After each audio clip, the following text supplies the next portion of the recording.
Salawat dan salam semoga tercurah kepada junjungan kita Nabi Muhammad sallallahu alaihi wasallam.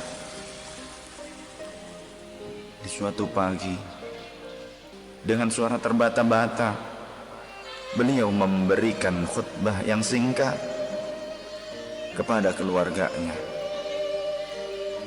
Wahai umatku, kuwariskan dua perkara yang agung kepada kalian, yaitu Al-Quran dan sunnahku, juga Al-Quran dan keturunanku. Barang siapa yang mencintai sunnahku dan keturunanku, maka mereka telah mencintaiku, dan kelak orang-orang yang mencintaiku akan masuk ke dalam surga bersama denganku. Saat perpisahan sudah tiba dengan Rasulullah sallallahu alaihi wasallam, tiba-tiba dari luar pintu terdengar seseorang yang mengucapkan salam. Assalamualaikum, bolehkah saya masuk? Lalu Fatimah membuka pintu seraya berkata, Waalaikumsalam, maafkanlah aku, ayahku sedang demam. Lantas Fatimah membalikkan badan dan menutupnya. Rasulullah sallallahu alaihi wasallam mendengar jawaban Fatimah. Seraya beliau bertanya, siapakah yang datang itu, wahai putriku? Fatimah pun menjawab, Tidak tahulah wahai ayah, tak pernah aku lihat orang itu sebelumnya. Rasulullah pun berkata, ketahuilah wahai putriku, dialah malakul maut. Maka Fatimah pun menahan ledakan tangisnya di depan ayahnya, karena mengetahui ajal ayahnya sudah dekat. Lalu malaikat Israel dan Jibril datang menghampiri Rasulullah sallallahu alaihi wasallam. Akan tetapi Jibril tidak mau mendekat kepada Rasul. Jibril hanya menunggu di langit pertama. Lantas Rasulullah bertanya, wahai Jibril, jelaskan apa hakku di hadapan Allah Subhanahu wa ta'ala. Rasul berkata dengan penuh kelemahan. Lantas malaikat Jibril pun berkata, Ya Rasulullah, pintu-pintu langit telah terbuka, para malaikat telah menanti kedatanganmu. Semua pintu surga telah terbuka lebar menanti kedatanganmu, wahai kekasihku.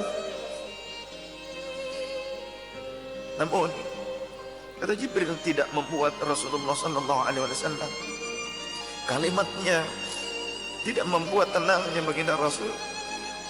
Mata Rasulullah pun masih penuh dengan kecemasan. Kemudian Jibril berkata, Apakah engkau tidak senang mendengar kabar ini, ya Rasulullah?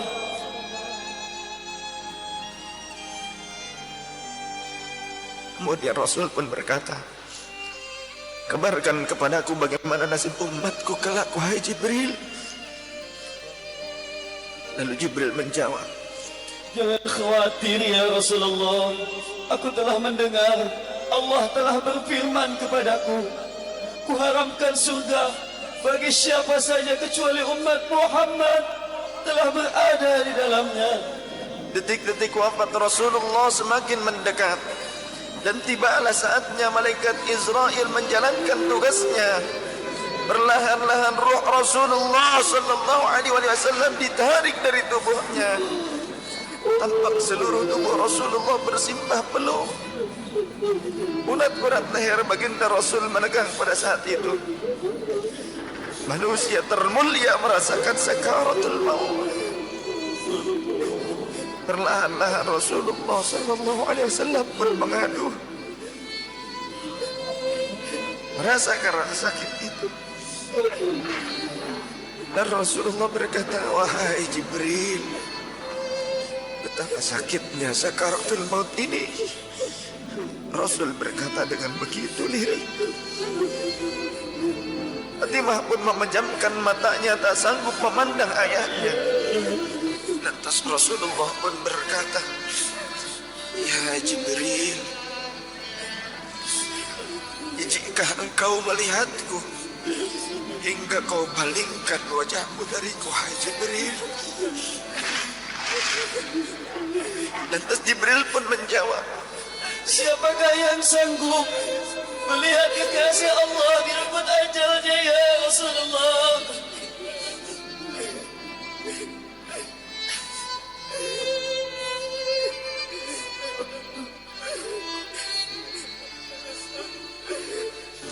badan Rasulullah mulai dingin dan lemah. Kaki dan dadanya sudah tidak bergerak lagi pada saat itu. Menegang seluruh urat-urat beliau. Bibirnya bergetar seakan hendak membisikkan sesuatu. Maka bergegaslah Ali radhiyallahu anhu mendekatkan telinganya ke bibir Rasulullah sallallahu alaihi wasallam.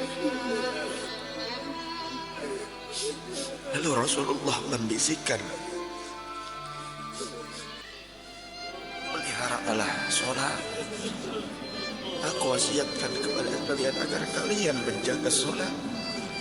Jagalah sholat oleh kalian dan peliharalah orang-orang yang lemah di sekeliling kalian. Rasulullah masih mengingat kita. Di luar rumah saat itu terdengar tangisan dari para sahabat yang bersautan. Lantas Rasulullah berkata, umatku, bagaimana keadaan umatku? Rasul masih mengingat kita, umat. Dan berakhirlah kehidupan insan yang mulia pada saat itu. Di saat lisannya masih mengingat kita, masih menyebut nama kita umatnya. Rasulullah sallallahu alaihi wasallam telah tutup usia pada saat itu. Mampukah kita meneladani Rasulullah sallallahu alaihi wasallam dan mencintainya? Ia yang mencintai kita hingga akhir hayatnya. Padahal kita adalah umatnya yang tidak pernah beliau temui. Ya Rasulullah, ya Rasulullah, ya Rasulullah.